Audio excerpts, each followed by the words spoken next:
Ang araw po mga ka-therapy at pinatawag nga po natin si John at ang kanyang misis, no? Dahil meron po silang handog mula sa mahal na sponsor. So, message ko na kayo nakaraan na pumunta kayo dito ng linggo. So, ano ang nangyari? Bakit tanghali na kayo dumating? Kasi may massage ako ngayon. Nangalakal ako kasi kapos kasi ako sa sa budget namin ngayon. Bakit? Di ba may pasok ka na? May pasok, kulang pa rin kasi nangupahan pa kami. Kulang ang ano mo? Oo, pambayad sa upa ng bahay, 1,000. Magkano ang araw mo sa trabaho? 550. Hindi nga pala magpapasya yun. Araw-araw pumapasok ka? Oo. Uwian ka? Uwian kung wala matutulugan. Uwian. Pero doon may tinutulugan ka? Meron. O di huwag ka na mag-uwian kung may natutulugan ka doon. Oo. Ang pagkain, Yung labas pa. Ang mahal ng mga bilihin doon, ang ulam pa lang nasa 65 pesos isang order. Oo.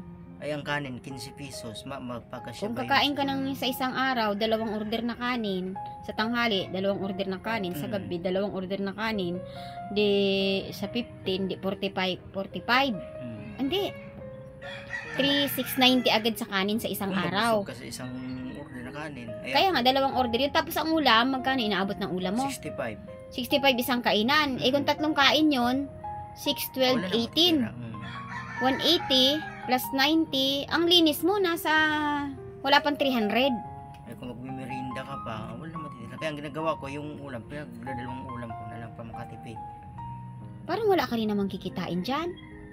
Kaya nga, wala tayong magagawa. Yan talaga ang binigay sa akin ng trabaho sa malayuan. Gusto ko man sanang may matrabahong malapit. Wala man mahanap na trabahong malapitan dito.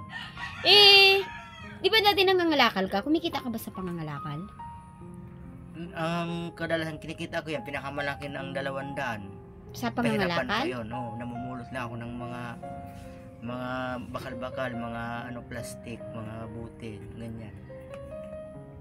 Tapos 200 ang kikitain mo. Eh kung kakain ka pa rin, kulang pa din. Kulang pa. Kaya nga nalubog na kami sa utang yun sa upa ng bahay, sa pagkain ng pang araw-araw eh. Ayan. Si Jun mga ka-therapy ay grade 4, naka-grade 4 ka, no? Kaya hirap ka makahanap ng trabaho kasi sa construction, wala ka namang skill. Hindi ka naman, labor lang ang alam mo na trabaho.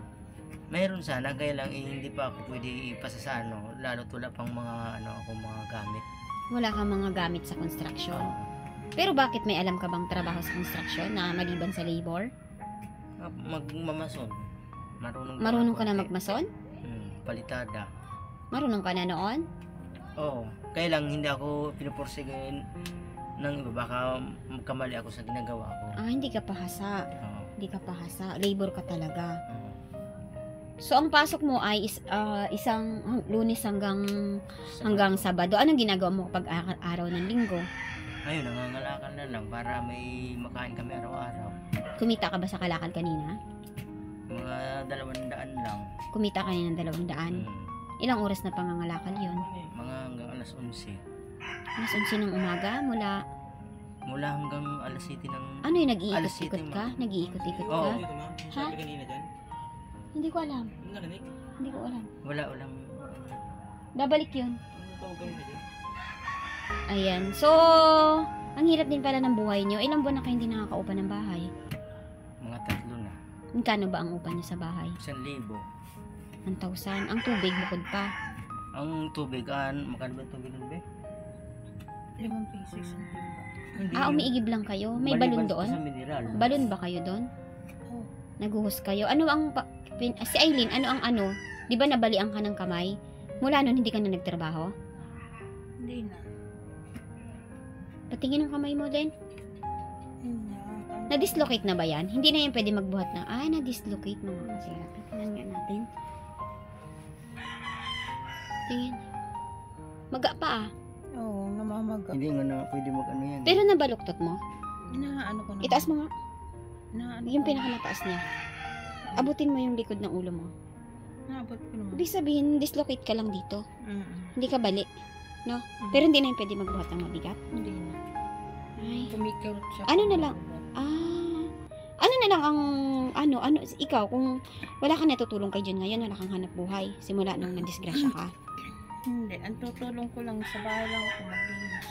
Tagalinis na lang, tagaluto. Tagaluto. Tingnan ko, pwede ko makita yung paa mo? Kasi yan ang dahilan ng pagkabagsak mo. Ayun. Ay, mga ka-therapy. Ito ang paa ni Aileen. Maliit pala yung isa. Maaring yan yung dahilan, no? Yung isa, patingin nga. Yan yung dahilan ng pagkabagsak mo. Ah, oo. Dapat pala maingat ka sa paglalakad mo. No? Kasi yan, mga ka-therapy, nagtrabaho po si Aileen doon sa kantin ng nag-ihaw-ihaw. No? Ayan. So, magkano ang araw mo doon dati? 150. 150 isang araw mo? Ilang oras na trabaho yun? Simula ko ng alas 8 ng umaga, balik ako ng alas 2 ng hapon. Tapos balik ka ulit. Ang layo na na. May alam ka bang pang tinda? Anong magandang pantinda ba doon sa inyo? Para may hanap buhay ka na, hindi ka magbubuhat, hindi ka mag-ano. Mas maganda yun kaya mag-ano talaga lang ako, magbalot na lang. Balot? Noy! Noy! Sino ang mamimili sa kasakali? Hindi ka naman pwede magbuhat. Hindi, pag araw ng linggo, pwede ako mag-ano doon sa Muson. Magkano ba ang itlog ngayon ng balot na hilaw pag binibili niya? 9. Hindi ba yung nababasagan? Hindi. 9 yung balot na may sabaw. Yung Pinoy na may sabaw pala, 9. Yung balot, yung Pinoy mismo na walang sabaw, 8. Yung balot na may sisiw, 15 pesos. Magkano ang puhunan dyan pag nagsimula kayo ng negosyo na yan? Yun ang hindi namin alam. Siguro, apat siguro lang. Mga ilang piraso ba dapat ang unang benta, yung kayang Hindi, bitbitin? mag-umpisa tayo sa tag-isang tray. Tatlong klase kasi yung balot eh. Isang tray lang. Ano mangyari sa isang tray? Tatlong tray. Tigta tatlong tray. Isang balot, isang Pinoy na may sabaw, isang Pinoy na walang Tigta sabaw. tatlo nun, 3, 6, 9, siyam na tray. Oo. Kaya mong ibiyahe yon. Kaya, basta may may malagyan ng maayos. Bibili pa ng lagayan. Hindi na, pag nagbili doon, ano na yun, naka-ano na siya. Tray. Ibig sabihin, magkano isang balot na hilaw? May discount pa siguro yun kung tutusin. Pero mga magkano, mga 10 piso, ganyan, isang peraso. Nang, Hilaw. Na itlog. yung sa balot, 15. 15 na bibili. Oo. Sabihin na natin 15, Tapos yung... tapos 900 peraso, tama? 3, 6, 90. Mga 900 peraso ba yun? Hindi, sa isang tray kasi, sa 30. 15. Oo. 30 sa isang tray. Tapos yung ano naman, yung balot na may sabaw, 9. Mm. Tapos yung isa pa, yung balot, yung Pinoy Tapos, na... paano ang bentahan yan? Siyempre, mamamasahe ka papunta dun sa kinukuhaan nyo. Doon ang- Ilalaga nyo lang yun. Walang nasisira doon. Wala. Tapos gagawa ka ng Nagana tayo suka. doon, no? Suka. Marunong na yung Titimplahan. timpla. Baka pwede niya na lang ang gawin yung hanap buhay, tapos pangangalakan, huwag ka na mamasukan. Kasi maliit naman ang sa kinikita mo. Siguro, titingnan ko kung anong maganda. Kasi magkano ang pamasahe mo hanggang trabaho? 320, back import. 320? Back import. Ay, hindi ka nga kikita dyan. Mm. Wala. Pero kung stay-in, yun lang kailan sa Kahit na, pagkain. sa isang linggo pa rin, uwi ka pa rin ng Sabado eh. O, 320. Babawas mo pa dun sa pagkain mo. Ito si Nunoy, pwede mong alalayan si mama mo magbuhat-buhat. Opo. Dahil hindi ka naman nakapag-aral, dapat sayang itong batang ito eh. Hindi nyo napag-aral. Isang araw, mama, papasok pa ba ako? Sabi ko naman, papasok ka, basta may pera lang tayo panlakad ng bird. Gusto mo mag-aral? Walang birth certificate ang kulang o gamit? Yung totoo. May gamit ka? Siguro. Sama Yung gamit, yung gamit, madali lang. Pwede kong ipakiusap yan dito sa high school. Na papasukin mo na siya, tapos ipoprocess ang birth certificate niya. Bakit kasi iisa lang naman yan, hindi mo pa nalakaran? Hindi siya tanggapin dito. Ano bang grade natapos mo, Aileen? 5. Na grade 5 ang natapos mo? Tapos ikaw may birth certificate ka? Wala rin. Nasa Masbate pa yun. Parang na... Hindi nga alam Walang kung- record sa ibig sabihin wala kang birth certificate. Kaya yung anak mo wala rin birth certificate kasi hindi nyo alam kung gaano kahalaga yung birth certificate. Grade 5, tapos si John grade 4. Tapos si Nunoy, hindi man lang makagraduate ng high school. Nunoy, kung gusto mong mag-aral, ha? Tawag dito, malapit ang school dito. Pero, kung ang lugar nyo malayo, meron din namang high school sa inyo. Sa inyo ba, kung sakaling ma-enroll ka, makakapag-aral ka pa rin? Pag doon ka sa inyo? Hinahanapan daw siya ng birthday. Gusto mo ako makipag-usap sa teacher nyo? Pagka-enroll mo. Pwede naman yan eh. Kasi ang alam ko, hindi ka lang makakagraduate ng high school pag wala kang birth certificate. Pero kailangan iproseso nyo na yan. Mahal na yan. Babayaran nyo dyan. Si Jun may birth certificate. Eh wala din kayong marriage contract. Hindi kayo kasal, no? Hindi rin madadala ni Jun ang apelyido niya, ni Nunoy. Pero gusto niya magpakasal. Ha? At hindi kayo umabot dun sa kasalang bayan? Hindi kayo nag-inquire? Kasi pag may marriage contract na kayo, madali na itong magka-birth certificate. Kahit wala siyang birth, pwede yun? Hindi, isa sa requirements yun, marriage contract eh. At ayan mga ka-therapy, ay pinatawag ko nga po sila dahil kay Jun ay may naghandog. So, ayan Jun, meron kang 500 pesos. At ayan po ay galing po kay Ma'am Elsie from Cavite.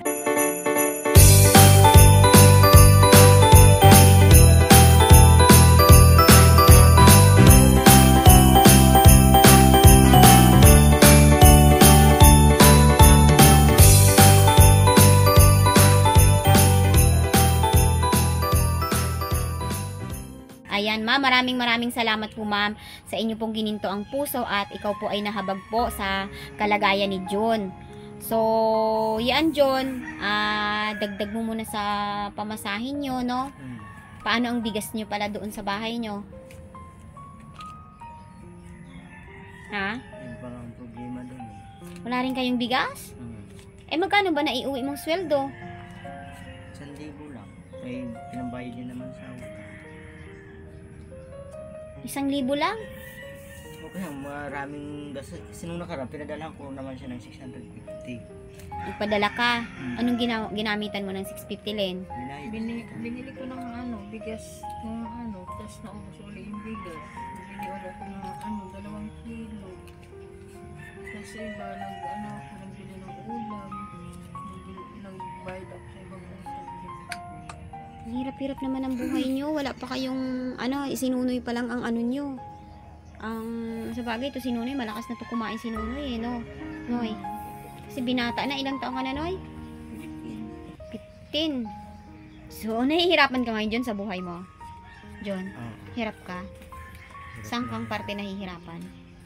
Sa mga budget namin pang araw-araw. Bukod pa doon, mamahalin yung mga bilihin. Hindi ko mapagkasya talaga ang pera ko kahit mag-50 pang araw. Pero kung magninegosyo kayo, bawa pukusan yung dalawa yung, kasi alam ko, dati mga ka-therapy, si Jun na to, masipag ito, naglalako ka kahit ice cream, no? Noong araw. Nag-iikot ka. So, ice cream, iniikot niya yung mga ka-therapy, tapos namumulot siya, may dala-dala siyang sako, nangangalakal. Mas malaki pa yata ang kitain mo doon, Jun eh. Pangalakal. Kung malaman mo lang yung kalakaran. No? So, ayun, pasalamat ka dyan kay Ma'am Elsie from Cavite. Maraming salamat po, Ma'am Elsie, sa binigay niyo pong ito. Malaking tulong na po sa amin ito. Maraming salamat po. Okay. So, ayan mga ka-therapy, mahirap ang buhay ni John dahil ito po talaga ang nagiging kalagayan po kapag hindi nakapag-aral. Wala kang alam na makipagsapalaran ka sa Manila kasi hindi ka nakapag-aral. Wala talaga, no? Mahirap din yung iba talaga yung nakapag-aral sa hindi, kaya pagsikapan nyo si Nunoy na makapag-aral para yung buhay niya, kasi kung hindi niya ito mapag-aral, yung buhay niyo ngayon na mahirap, mas mahirap ang magiging buhay niya. Buti na lang masipag si John. Si Nunoy, mamumulot ba siya ng basura para makakain ng magiging pamilya niya? Kaya mo ba, Noy? Ha? O, di ba hindi? Ano mangyayari sa anak mo? Hindi ka rin nag-aral, gutom. Diba? Kaya kailangan mapag-aral niyo siya. Si 15 na siya, si Andre 14 lang eh. Third year high school na. A few minutes later. Walang makapasok. Wala? Walang makapasok na. Nangangagat ba siya? Oh, kakagising niya talaga pag di nakakilala. Ay, talaga? Oh, kalma na. Kalma na. Ha? Ay, mga ka-therapy, masas muna tayo kay ma'am, no?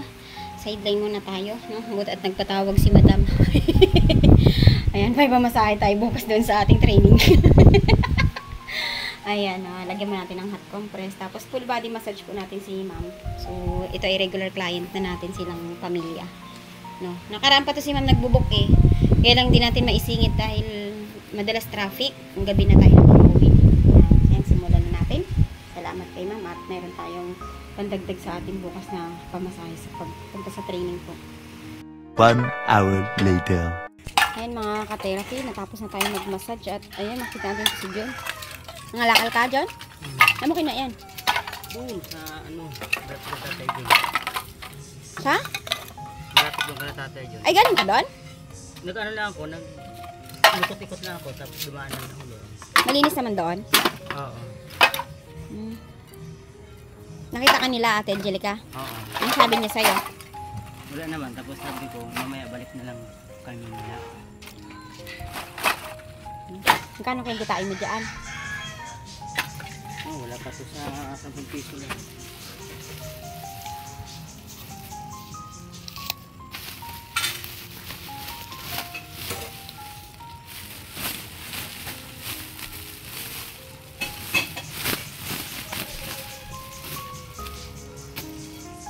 ₱10? Ay, magkano yan? 1, 2, 3, 4, 5, 6, 7, 8. Ano yung kanyang lakal kay Tata John? Oo, ay ito wala ko naman piso. Wala ko naman lang piso ito eh. Kasi magkano ang kilo niya? 4. Wala pa. Ipunin ko naman eh. Malaki atang kikitain mo kung mamulit ka ng ganyan eh. Marang ang trabaho yan. Sasabi ko ako ng kahoy doon para mamaya pagka nag-ano, may pang sila, may pang instant tubig. Nag-ipon ka ng kahoy doon? Oh, pero hindi ko pa din nala doon sa ano, kumbaga nilagay ko lang sa isang sulok. Para mamaya pagka nandun ako. Ah, ibig sabihin may kinuha ka mga kahoy doon para pang gatong nila? Oo, pero hindi ko pa naihatid doon. Yung mga tao doon? Sila pa rin. Para pagdating May ko bisita sila? Yung mga naglalaro lang. Marami naglalaro? Ano lang, isang grupo lang. Susugal? Hmm. Ando si Angelica? Oh. Tata ba yan? Oo, kasama sa tata. Nagsusugal pala doon. May pagkain naman doon. May laman ang drum? Meron, nakabili lang nga sila ng yung laman drum, hindi ko nakita. Pero yung nakabili sila ng kandila. Ah, may kandila na. Natanong mo ba kung kailan ang libing? Hindi ko na kasi.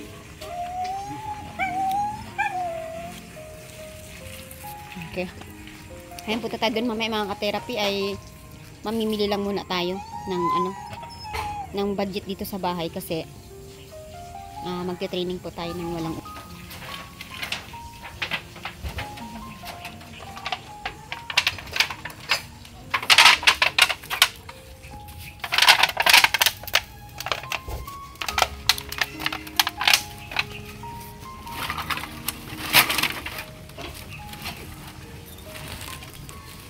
Alis muna kami ni Grace ha. Heroy! Heroy! Heroy! Heroy, heroy, heroy! Oy, Rocky, Rocky! Oh, shush! Rocky! Rocky liit! Rocky liit! Aroy! Si Rocky ito, si Rocky. Ayan, Ma'am Anonymous from USA. Ayan na po yung inyo pong pinaka-cute-cute na binigyang pangalan na Rocky Buddy. Hindi Rocky or Buddy. Rocky!